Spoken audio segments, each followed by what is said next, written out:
In this video, I'd like to do something slightly different to what we normally do at Make Science Easy. So I want to do another video in our series explaining some of the key scientific issues affecting us at the moment.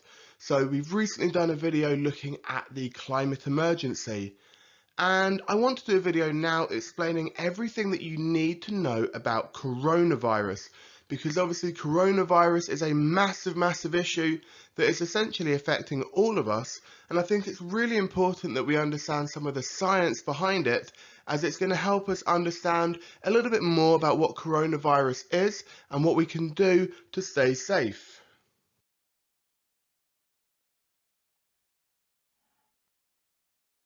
So let's start off and have a look at a brief history of coronavirus. Now, what most people don't realize is that coronavirus is not actually a new disease, and coronaviruses are a family of closely related viruses. And they're named coronaviruses probably quite aptly because the virus itself looks like it's surrounded by a corona, almost like a halo. So it's named after the way the virus looks if you were to look at it under a very powerful microscope. Now, the coronavirus family was first discovered in the 1960s. So as I said, not a new disease, not a new strain of viruses. They were first discovered 60 years ago. And it's actually thought that the very first coronaviruses evolved about 10,000 years ago. So these family of viruses have been around for a very long time. Now, coronaviruses and all coronaviruses tend to infect the respiratory system in humans. So this is our lungs, this is our throat, this is our nose. Essentially, where we are breathing from becomes infected by this virus. And coronaviruses are quite interesting because they can jump from one species to another. So coronaviruses could affect mammals, so humans and other mammals as well, but they also affect birds. So it's a very interesting virus because it isn't just contained to one species, and it makes it highly infectious because of this. Now, the majority of the strains of coronavirus within this family of viruses are very mild. And most of the symptoms that we get when we contract coronavirus is very mild as well. Normally, it's no more serious than a common cold. And in fact, it's quite similar to a common cold because the common cold is a rhinovirus which essentially infects your nose. It's a nasal virus which is part of your respiratory system. So they are linked, but they're most definitely not the same. Now, of course, not all strains of coronavirus are mild. Some strains of coronavirus are incredibly severe and can cause some really serious infections, which can also be fatal. And some of the well-known coronavirus strains which can be fatal are the SARS virus, the severe acute respiratory syndrome, and the MERS virus, the Middle East respiratory syndrome. So both of these syndromes, which over the past decade or so have had some really serious outbreaks, are linked to the coronavirus. Now, the current coronavirus, which is causing all of the problems around the world, is a different strain to the ones we've encountered before. It's a very new strain. And this strain has been called COVID-19, which is essentially coronavirus disease 19 because it was first discovered in 2019. So the COVID-19 outbreak was first identified as a new disease on the 1st of December 2019, and it was discovered and described in Wuhan in China.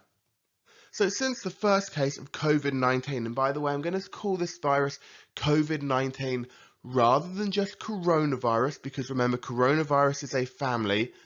I'm going to be talking specifically about COVID-19, which is the particular strain of coronavirus which is causing the problems today. So since the first case of COVID-19, it has become a worldwide pandemic.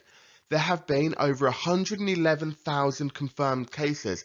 Now, in actual fact, in the couple of hours since I made this video, before I started talking over it, this has jumped to 113,000 cases.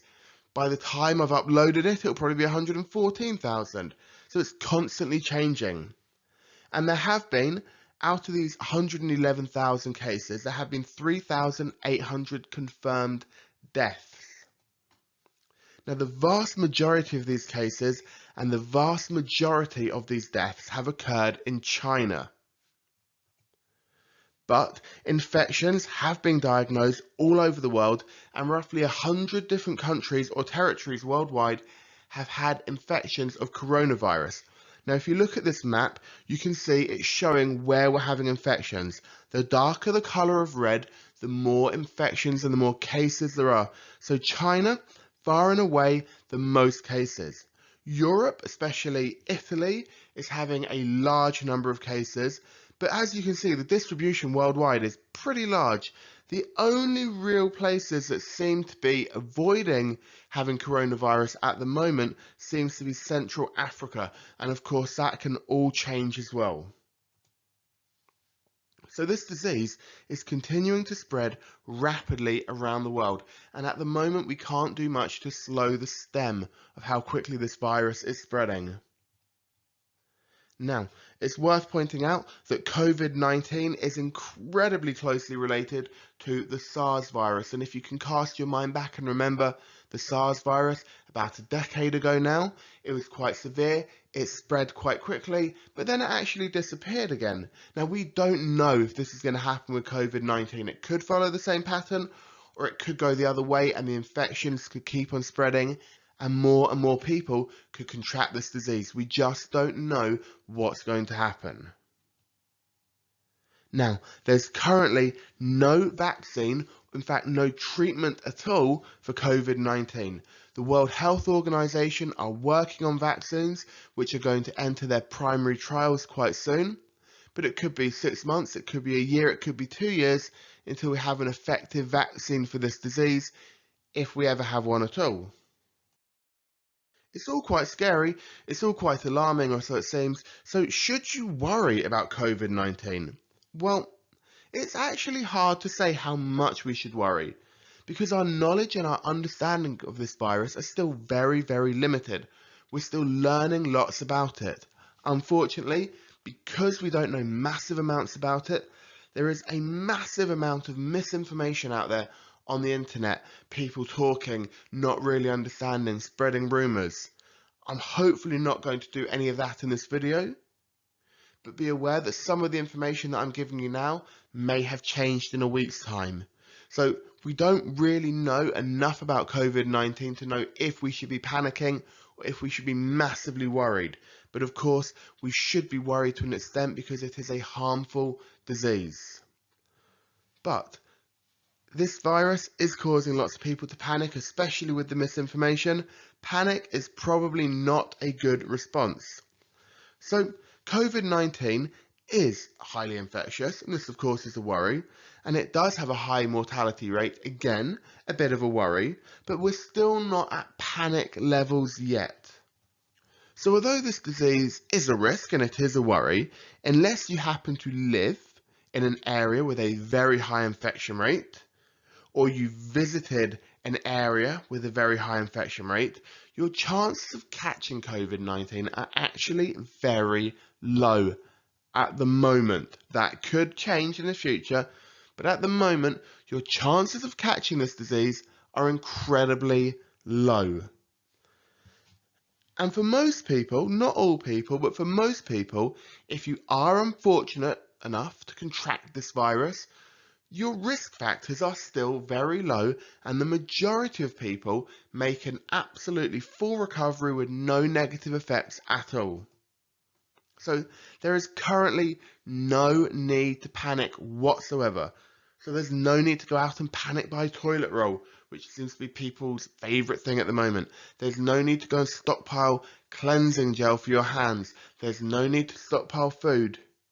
There's no need to make major changes to your life unless you are living in an area where there is a high infection rate, which is mainly China and currently Italy as well.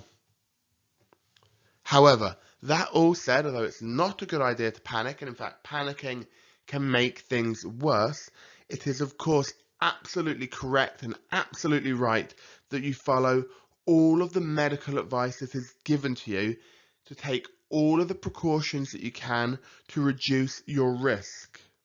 So all of these precautions that you are going to take to prevent catching COVID-19 unless otherwise advised by medical practitioners or the government where you live. They should not impact on your day-to-day life at all. They should be simple changes to keep you safe. There is no need to panic. There is no need to make massive changes that affect your day-to-day life. Now, since COVID-19 was first discovered, it's actually quite interesting that more people have contracted and died from the common flu virus than they have COVID-19. Now, the flu does have a much lower mortality rate, but more people catch the flu, and far more people catch the flu, and far more people die from the flu. Now, again, over the coming weeks and months, this could change, and more people could end up dying of COVID-19. That's a very real possibility. But for now, as it stands, you are more likely to die from the flu, but we don't generally worry about the flu because our risk factors are low. Now, as I said, this could all change, but should we be in panic mode? No. Should we be taking precautions to keep ourselves safe? Absolutely yes. So let's have a look at the prognosis, which is the outlook for people who might be unfortunate enough to have actually contracted COVID-19. Well, so far, out of the 111,000 people who have confirmed cases, which means a doctor has said, yes, you have COVID-19. Not somebody saying, well, I think I might have it. It is a confirmed case from a doctor. Of these 111,000 people, 62,000 have made a full recovery. The majority of those who have not yet made a full recovery are well on their way to making a full recovery. 3,800 people have died, which is a lot from only 111,000 infections.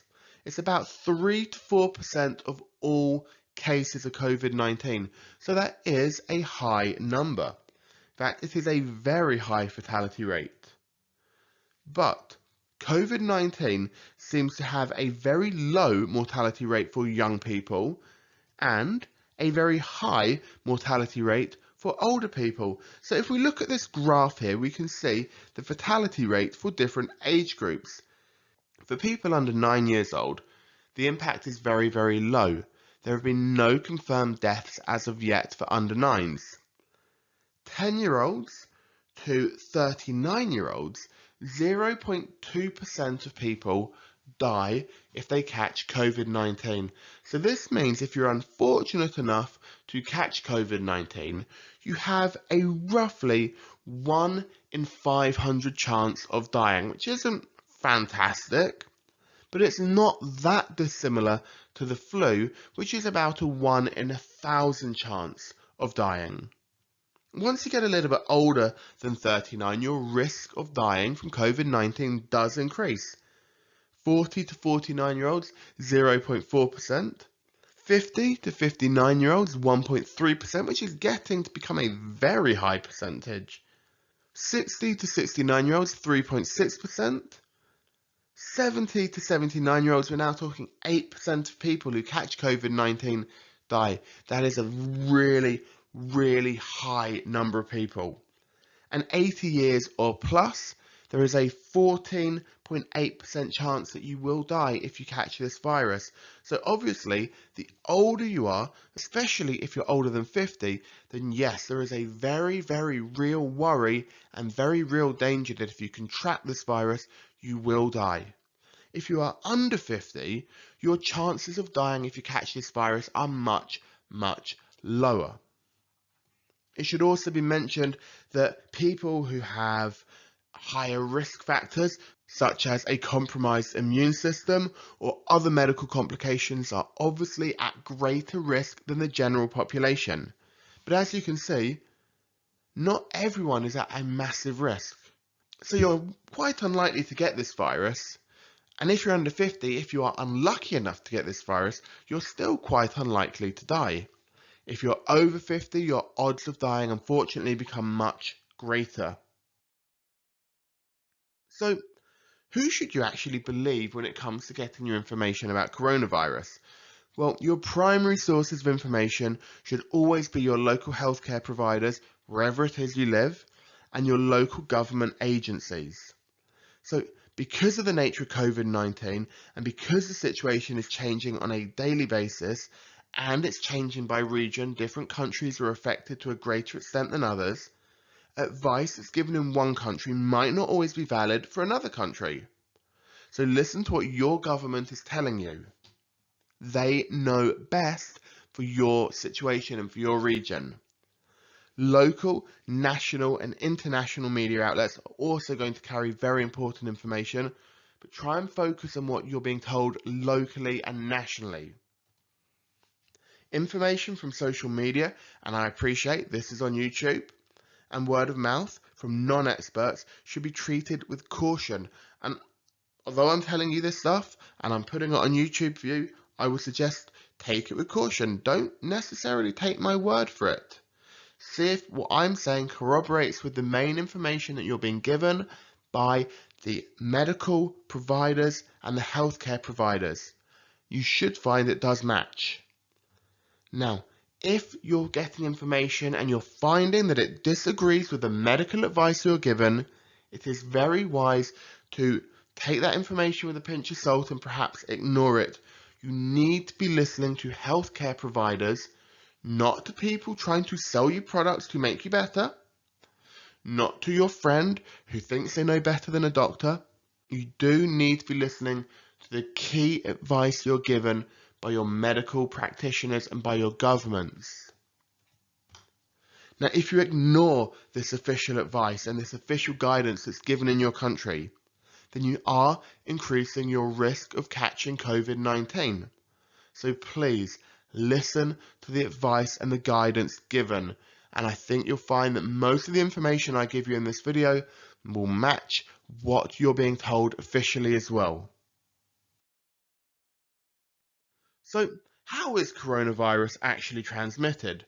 Well, we've already said that COVID-19 is a respiratory infection, so it's affecting your lungs, your airways, your mouth, and your nose, your sinuses, essentially your whole breathing system. And this means that it's primarily spread by droplets, and these droplets are exhaled when we sneeze and when we cough.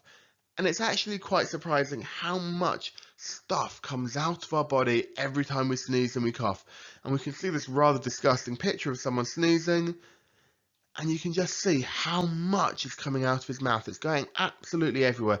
If you were standing near to this guy, you would be covered in droplets from his respiratory system. Not very nice at the best of times.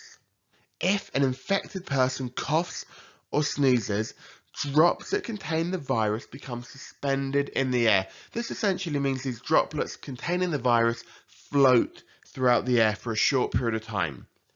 If you breathe in these droplets, there is a very high risk that you can contract that virus as well. Now, droplets will remain in the air for a short period of time, but they're also going to fall out of the air and they're going to land on surfaces. If they land on a hard surface, like metals or plastics, then these droplets are going to remain viable, which means you might touch that hard surface with your hand and the droplets that are infected with the virus become transmitted to your hands. If we touch a surface and we get those droplets transmitted to our hands or any other part of our body, then we can transmit those droplets into our respiratory system. If we rub our nose, if we rub our eyes, if we eat something, we can be transmitting that virus into our body and infecting ourselves. So, how are we going to prevent the spread of COVID-19? Well, far and away the most effective thing we can do to prevent its spread is washing our hands. This is really the best thing that you can do, and I cannot overemphasize this enough. We don't need fancy treatments, we don't need to do all these weird and wonderful things. We need to wash our hands.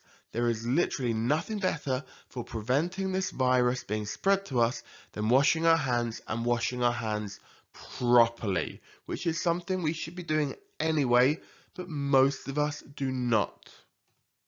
So, frequently washing our hands for 20 seconds with hot water and soap is the recommended course of action. Now, to wash your hands properly, the first thing you need to do, unsurprisingly, is to turn on a tap and to make sure that hot water is coming out. It does not need to be scaldingly hot, just very warm to slightly hot is fine. We get our hands wet and we then put soap into our hands. It is essential that we use soap, and regular soap is fine. And the reason why soap works so well for coronavirus is because coronavirus contains a lipid outside to it. And I'm not going to go into any more detail than that, but lipids are fats. Now, you've all done washing up before. You know what happens when you have a greasy plate and you put soap on it. The grease comes off. Soaps essentially break down fats. And this is what the soap will do to the coronavirus. It will break down the fats and the lipids within its surface, and it will stop that coronavirus from being viable anymore. We then, once we have soap and water on our hands, we rub our hands together. And it's best to do this not under a stream of water, because if we have our hands under the stream of water, we're going to be washing all of the soap off. So we rub our palms together first of all. We then place one hand on top of the other and we rub between our fingers. And we swap our hands over again and we rub between our fingers again. We then clasp our hands together and again rub between our fingers, making sure that we are rubbing thoroughly. We then turn our hands towards each other and again rub our fingers again, making sure that all parts of our hands are being scrubbed. It's also really important to make sure that we scrub our thumb. So we can do this by essentially clenching a fist around our thumb and rubbing both of our thumbs. Finally, we rub our palms with our fingers and we then rinse all of the soap off our hands with the hot water. Now this is actually one of the most important things. We then need to get a disposable towel or disposable tissue paper and we dry our hands with that disposable tissue paper. If we use a reusable towel, then we might be transferring some of the virus into that towel, and that's not in itself a great idea. And we then turn off the tap using our disposable towel. And the reason why we do this is because we don't know if the handle of that tap has got viruses on it. So by using the towel, we're not reinfecting our hands with that virus once we've already washed them. That towel then gets thrown in the bin. You need to make sure it's placed properly in the bin, not that it falls on the floor. So, hands should be washed every time after going to the toilet, before eating, after sneezing or coughing, and when your hands are visibly unclean. Now these are things we should be doing anyway, but we need to be making doubly sure that we are doing these things now. So 20 seconds of thorough hand washing at least every time we do these things. Also important we wash our hands properly after touching hard surfaces, especially when we've been in public where another member of the public may have transferred viruses onto that surface, which we may have then touched and transferred that virus onto our hand. Now, if soap and water aren't available, we can use hand sanitizers. They need to be at least 60% alcohol by volume, but soap and water is more effective. Hand sanitizers should be a fallback if you're out in public and you can't get to sinks with hot water and you can't wash your hands thoroughly, then a hand sanitizer is an acceptable second choice. It should not be your first choice. And there's no need to stock up on hand sanitizers because soap and water is the better option.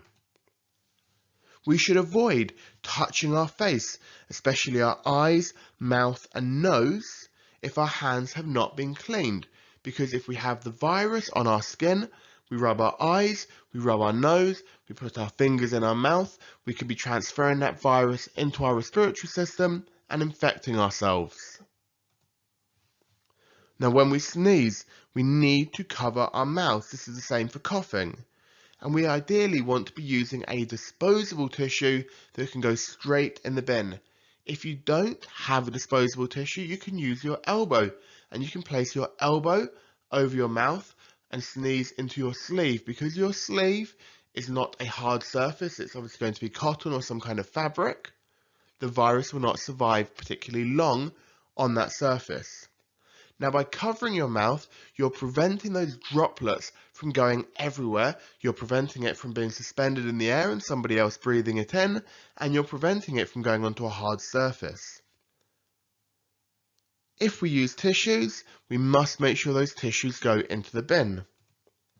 Now, one thing that perhaps is a bit counterintuitive, but where possible, we should avoid using our hands to stop coughs and sneezes, because if we use our hands, we end up getting this virus all over our hands, which we might then use to touch a hard surface, which means that we can then transfer that virus to somebody else and increase their chances of catching it. Now, other things that are really important. Unless you have been advised by your health provider or government agencies, you do not need to do the following things. You do not need to stay out of public places. You do not need to stay off work. You do not need to keep your children off school. You do not need to avoid public transport. And you do not need to avoid public gatherings or sports events. Obviously, if advice in your region says do not go to public places or do not go to work, then you follow that advice. But in general, unless you've been given that specific advice, you do not need to avoid these things. Of course, if you think you've contracted COVID-19, that is a very different situation. You also do not need to cancel holidays or travel plans. Lots of people are panicking and thinking they do. You do not. That is absolutely unnecessary unless you were planning on traveling to an area that has a high rate of infection, in which case the best bet is to speak to your doctor. It's also completely unnecessary to stockpile or panic buy goods. And unless you have a confirmed infection, face masks are of little benefit. So they do not help you. You do not need a face mask unless you have a confirmed infection. And the face mask, if you have a confirmed infection, will stop the majority of droplets if you cough and sneeze. However, they do not stop all droplets, and when you are breathing in, even if you're wearing a face mask, you will be breathing in droplets. So they are not going to do you a great deal of help. So let's have a look at the symptoms of COVID-19. And it's important to recognize these symptoms, and it's also important to know that most people generally experience their symptoms 5 to 6 days after they've been infected. This will be the time you first experience any symptoms. But symptoms can appear 1 day after you become infected, up to 14 days after you become infected. So the common symptoms include fever, which means a slightly elevated temperature, but this can also be a symptom of about 100 other things, so on its own doesn't tell us too much. A dry cough is also very common with COVID-19. So a dry cough is when you're not really producing very much, it's quite barky, it's almost like a dog barking kind of sound. Fatigue, where you're very tired, is also a common sign of COVID-19. But all three of these symptoms can be symptomatic of other conditions as well. If you have all three together, it is a sign of concern. Now, these are the most common symptoms, but you're also likely to have some of the less common symptoms, although perhaps not all of them. So headache is a very common symptom, as is a blocked nose and a sore throat. Of course, a headache, a blocked nose, and a sore throat is also a symptom of a cold. You could end up coughing up sputum. Now, coughing up sputum is not particularly common with a cold and is generally a sign of a deeper respiratory infection. You could also be short of breath. Again, this is not something that's very common with a cold. So if you're struggling to catch your breath, then this is a good sign it could be COVID-19. and you also get muscle pain and joint pain. Now, again, it's worth pointing out that a lot of these symptoms are symptomatic of things such as the flu, so it can be quite difficult to tell if you have COVID-19 or a bad cold or the flu. A bad cold and the flu are not the same thing, by the way. COVID-19 also quite rarely causes nausea and vomiting, and it can, in some cases, but very, very rarely, cause diarrhea. However, if you have a very severe case of COVID-19, you're likely to have a high fever. You're not likely to have a high fever with a cold, but you could do with the flu. You could end up coughing up blood. This is most definitely not something very commonly associated with the flu. And you could end up with kidney failure. So if you notice that your urine is not passing normally, that it's a strange colour, that you're having urinary issues, that could be a sign your kidneys are not functioning properly. So in these most severe cases, you're likely to get these symptoms as well. So any kind of combination of these symptoms could tell you that you may have COVID-19. So what do? You think you've got COVID-19? Are you at panic mode yet? Well, no, we're still not really needing to panic, because unless you're in that over 50 group, you're going to be very unlucky to have a serious case. So you're generally going to be okay, but there are certain things that you need to do. The first thing you need to do, if you think you have symptoms of COVID-19, or you've travelled from an area with a high infection rate, or you think you've come into contact with a person who may have COVID-19, then you need to do the following things. You need to contact your doctor, but don't attend the surgery in person. Don't take yourself to the doctors, don't take yourself to the hospital, don't take yourself to the local pharmacy. Phone your doctor and speak to them over the phone. COVID-19 is highly contagious. Your doctor can advise you over the phone. That way you're not risking giving your doctor this virus as well. If your doctor has the virus, then obviously they can't help other people. You're likely to be told to self-isolate. This means you avoid leaving your house for about 14 days, you stay at home, and you avoid seeing anyone or having any visitors. You don't go to work, you don't go to school, you stay at home on your own for 14 days. If you need food or other household groceries, you should ask a friend to collect them for you and to leave them for you. It would be advisable if they left those groceries by your door. Once they've left those groceries, you can obviously collect them. That way you're not coming directly into contact with your friend and you're not risking them having any exposure. If your symptoms do become more severe, you need to contact your doctor again. They will organise transfer to a hospital if it's required. Now, there is currently no treatment for COVID-19. Your body can fight off the infection as a general rule, but there is no treatment. There is no medicine that will make it go away. Antibiotics will do nothing because this is a viral infection. Most antivirals will not do anything against COVID-19 either, so you just need to tough it out, unfortunately. You can take paracetamol and ibuprofen to reduce any fever that you have from this virus, but it's worth, and in fact not just worth, but highly recommended, consulting with your doctor first if this is a sensible course of action to take. So, in summary, our key points. COVID-19 is a rapidly spreading respiratory infection. Most cases of COVID-19 are incredibly minor. COVID-19 has a high fatality rate in people older than 50. It's a highly infectious disease, but your chances of contracting it are low unless you visit a region with an outbreak. It is spread by respiratory droplets. Covering your mouth when you cough and sneeze and washing your hands properly are the most effective ways of preventing transmission.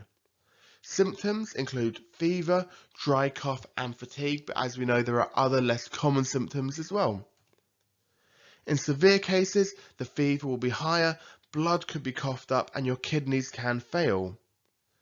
If you suspect you have COVID-19, contact your doctor for advice and avoid contact with other people where possible. So, I hope you now know a little bit more about COVID-19, how to keep yourself safe, and what to do if you're unfortunate enough to contract this disease. If you want to learn more about science, then please subscribe to our channel and visit us at makescienceeasy.com. Keep on learning.